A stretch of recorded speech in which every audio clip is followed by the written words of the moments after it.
this one is. It's getting dark in here. That's light. I just dropped my phone. You dropped your phone there. And that's a good introduction right there. Unbelievable. So, today guys, we're going to do a little bit different video. We're going to do an interview type video with the legend himself, Eoin Lane. This guy has been doing videos for how long now? Oh man, for Hooked and Tagged? Yeah. What? This is about almost... When did we start? I forgot. We started making movies. Started making movies. Movies. Like 4 or 5 months ago, right? Yeah, something like that. 6 months ago. Yeah, let's just go 6 months ago. He had his own channel, and then Did pretty well.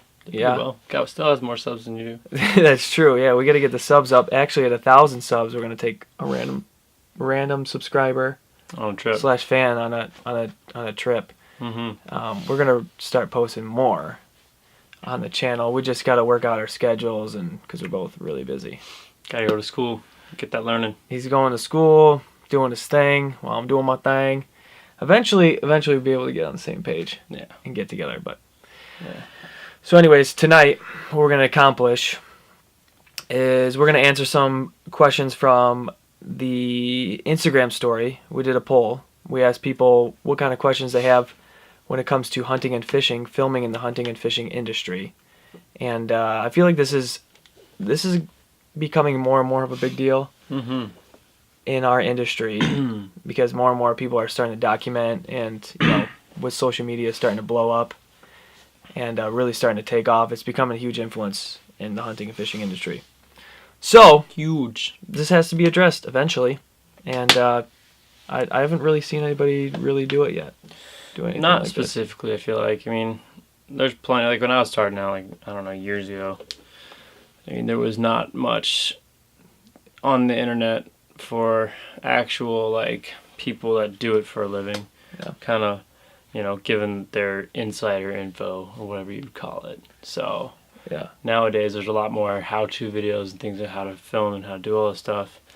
Oh, we are telling them that, right? You need to tell them. Yeah. I feel like now there's been a bigger desire, I should say, to like no longer become like a professional baseball player, but like to be an influencer on YouTube. I'm serious, man. That's what kids like aspire to do. When you ask them, they say they want to make a lot of that now. Yeah, I agree with that. Yeah, they say they want to make a living off of YouTube, and they want to travel around and make videos. Like that's what people desire to do, become an influencer on YouTube, and it's just pretty cool to see. There's the same thing to be said, though. I mean, you gotta do everything with hard work. Yeah. You want to be a baseball player, like you're saying, you still gotta put in the work, still gotta go, and give it your all. Same thing with being a content creator. Like you have to, be in the top of your game. Always be striving to learn more. So, I mean, there's always something new every day. Yeah. Yeah. No, that's a really good point. With putting in the work to become a baseball player, the same principles apply to making it big on YouTube. Like all you see the big, YouTubers in our industry.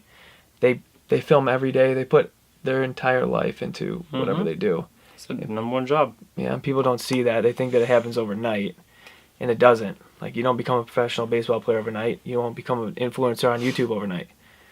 So a lot of people get that twisted around, and same principle applies. If you want something special in your life, if you want your dreams to come true, you gotta put in the work.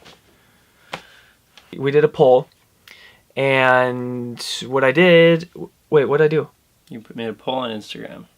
I did a poll on No, I did a questionnaire, not a poll. I did a questionnaire on Instagram, asking people what they want to know about the hunting and fishing filming industry kind of thing. And who better than Eoin Lane, the legend himself? Okay, all right. So first question, you didn't even know how to handle that. First question that we got some pretty funny questions. First question was, it's a good question actually. How many hunting and fishing videos should you release monthly? I feel like there's no real number to give. I mean, we put out probably, I don't know, maybe 10 a month. Yeah. 12 a month. Which isn't enough. Which is not even that many. Like, I mean, you look at big guys like, even some like the outdoor channels. Like, I mean, I want to go back to, what's his name? Bill Dance. Like, I used to watch Bill dance videos all day long. The blooper videos of, oh my goodness. And see him falling in the boat. There's that one with the battery where he's like Yes. trying to pay the battery and he's in the water. Yeah. Like, I mean, even those guys, like, they have those series where they put out videos like once a week and like, or like just for that one like series, but they're always putting out videos, always shooting, always recording. I mean, a lot of that kind of stuff, it's a lot more high-end production because it's actually going on television. But yeah, with this kind of stuff, you know, you have a little more flexibility. So you can kind of get away with kind of doing things a little less exact, which is kind of nice because, you know, you don't have to be perfect. Like, it's honestly like, the thing that makes it special about it is it's so personal and like kind of it shows who you are and how you make your kind of creation and how, you know, it defines what you want to do and what you like to do. Yeah. Love to do. And that's really what it's about. It's, you know, it's not about like putting out a number of videos every month where you can try to get as many subscribers, as many views. Like, honestly, like, it doesn't matter. Like, at the end of the day, like, people don't care about how many views you have or what your subscriber count is. They just want to watch the videos because they want to see what you're putting out there, what your content is. Yeah. So I wouldn't give a number, but yeah, that's something that we really don't really pay attention to. We just try to put out as many videos as we can, which isn't enough. But so many people get stuck on, you know, they feel like if they can't produce enough videos or if they can't make it perfect, then they're not going to release it. And I feel like that comes with maybe some insecurities or just like not wanting to put in the work. So what it really comes down to is put out as much content as you can, and who cares that it's not, you know, on the outdoors channel, you know what I mean? Yeah. Like, it doesn't have to be perfect, like you said. Mm-hmm. Just literally produce content, let the market decide if they like it or not, and then make tweaks and changes as you go. Yeah, I mean, when I first started making films, like, I would use the Windows Movie Maker, like XP edition, like 1997. There ain't nothing wrong with edition. that, man. You were putting out tons of content. There's nothing wrong with like, that. As long as you got a camera, like, we'll probably talk about what kind of camera I was using and what we use now.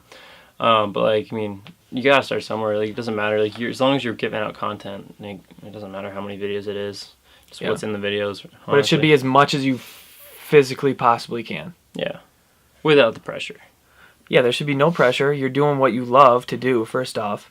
Yeah. And you should come out with as many videos as you can. Just document what you do. Don't try to create. And yeah, as long as you're having fun with it. The biggest thing is have fun with it. Yeah, exactly. The rest will come easy. Yeah. All right. So a little bit more about the camera. Next question was, say I don't really have an expensive camera. What are some alternatives? Like you said, like, what did you use in the past? How did you when I started, oh man, when I started filming, I first got into photography like when I was like in 4th grade. So that's what, like, I'm 20 now, so 40 years ago? That's, yeah, like what, 40, 50 years ago? 45 years ago? 45 years ago, back in Nam.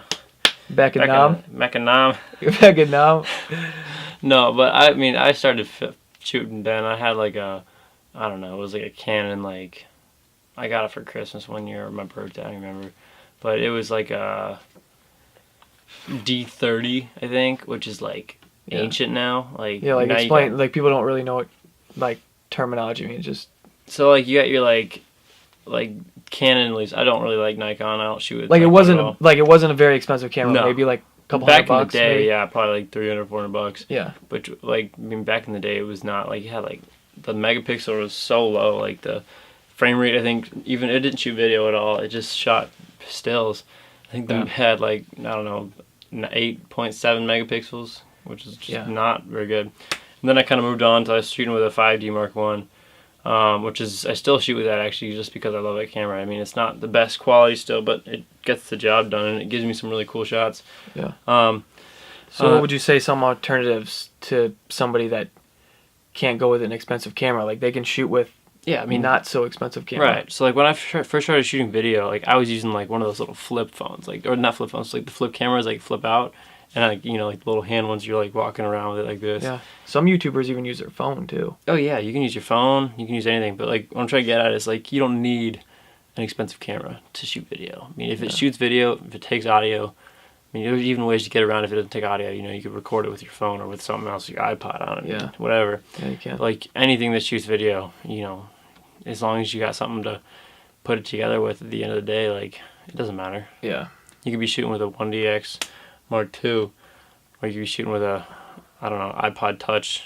Yeah. You're gonna get the same. Yeah. And some older versions of GoPros are pretty inexpensive now too. You can go on Craigslist too. Like, Craigslist is honestly, like, and eBay are really good places to go if you want to look for like cameras that like people are getting rid of. That's true. That you can find older cameras that may not be the newest and greatest thing. Just meet in a public spot. But yeah. God, yeah. Craigslist. Yeah, just be careful with Craigslist. Just meet in a Walmart or something. A Walmart? Yeah, Walmart parking lot. Why not? I guess that would That's work. perfect. Yeah, that's a perfect place. What do you mean? Walmart would be fine, I guess. All right. Yeah, or Walmart, Walgreens. Walgreens. Steak and Shake. Oh, we're moving on to the S's. Wendy's. Back to the W's. Chick-fil-A. Oh, moving up the alphabet. Chick-fil-A. Yeah. Well, anyways, you can find inexpensive stuff on Craigslist, and you don't have to use the most expensive camera ever. Nah. Bottom line. Not at all. Bottom line. Like, people record their phone, too. Use your phone if you want. These phones do amazing things nowadays. Mm-hmm. Okay, what would you say as far as, like, when you see a YouTuber that has really made it, what advice would you give to people? Like, would you say, like, you know, would you pay attention to those people? Like, what would you take away from YouTubers that have already made it? What I love to do, and it's kind of weird, but I love to, like, go onto YouTube and watch people that are kind of similar to me, or even people that aren't. And I love to, like I kind of like to overanalyze things like that kind of stuff, like really dig into it. So sometimes what I'll do is I'll download the videos and I'll put them in whatever editing software I'm using, like Premiere or whatever, and I'll, like, dissect the videos. So it's basically learning from other people. Yeah, so I'm literally, like, trying to figure out what he did in this transition, or what they did in this thing, or whatever this is, or, like, you know, like, what kind of color grading they're doing, like, what is going on with this, like, what they're shooting in, you know, what lens they could possibly have, like, the focal length, all this stuff. I totally overanalyze it because I want to learn more about it. So, like, I want to figure out how to, like, I see something I like, I'm like, I want to try that, I want to do that. Yeah. So, what was the question again? It was basically, what would you do when you see other, you know, big YouTubers on YouTube? Like, what would you take away from them? Like, what? Oh, yeah. What would you do about that? I mean, you kind of just study. I feel like a lot of people get discouraged. Yeah. Because they see the success and then they see, like, oh, well, I'm not there yet, or they... But you also, like, I mean, the thing people don't realize is that a lot of these big people that are on YouTube have been on YouTube for so long, they've had all this time to grow. I mean, you look at people like, I don't know, like Logan Paul, he's been on YouTube for, like, how long? Yeah, a long time. People like Lunkers. Lunkers, John B. John B's been on it since, like, I don't know, 2010, something like that. Yeah, so he's been on for like 8 years. 8 or 9 years, yeah. Yeah, I mean, even back then, like guys like that, they started out getting, like, 100 views, 200 views, and, you know, they kept pushing, kept really plugging that stuff, and, I mean, now look at John's almost at 1 million, I think. Yeah. 79 something. Yeah, he's close to 1 mil. A lot of the YouTubers our age are close to 1 mil now, which is awesome. And see, the thing is, like, with those guys is, like, a lot of them got to the game first, you know?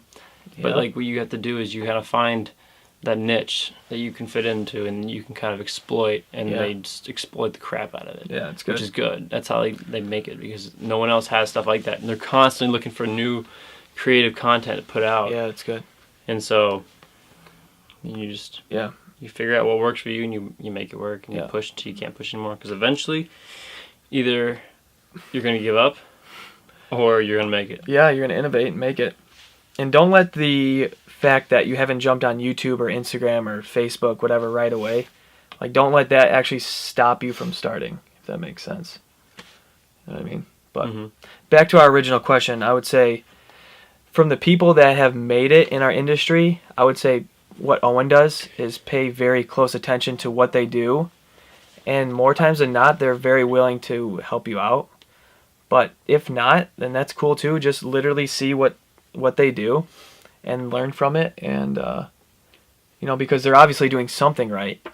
So I would just say pay close attention from the people that are making it in the industry that you aspire to, you know, pursue.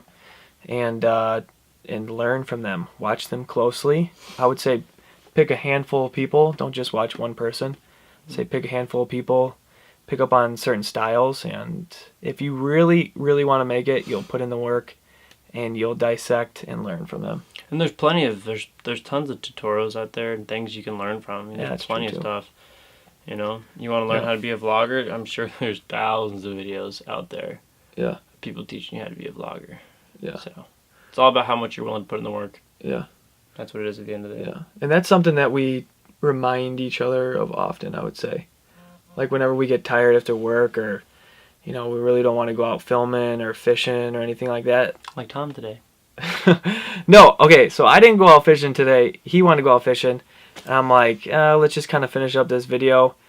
And he's like, whoa, we don't get many days like this today. It was bright and sunny. It was 70 degrees out. And all of a sudden, boom, big thunderstorm comes along. I'm like, 2 hours later after I said it. classic Illinois weather. Chicago, north, I would say western suburbs weather. Sucks.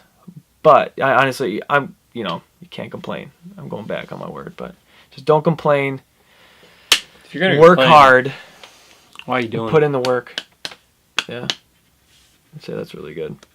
Anything else you want to leave the audience with before we close out? I would just say, if you really like what you do, you're going to do a good job at it, because, it's like you're going to want to do it as best you can and as much as you can, and that's really what matters. Like, you're going to give it your all. You're going to give it your all. Yeah. So, and that's something we really, like I said, like we really try to do, even though we live an hour apart. God, he works weekends. Bless America.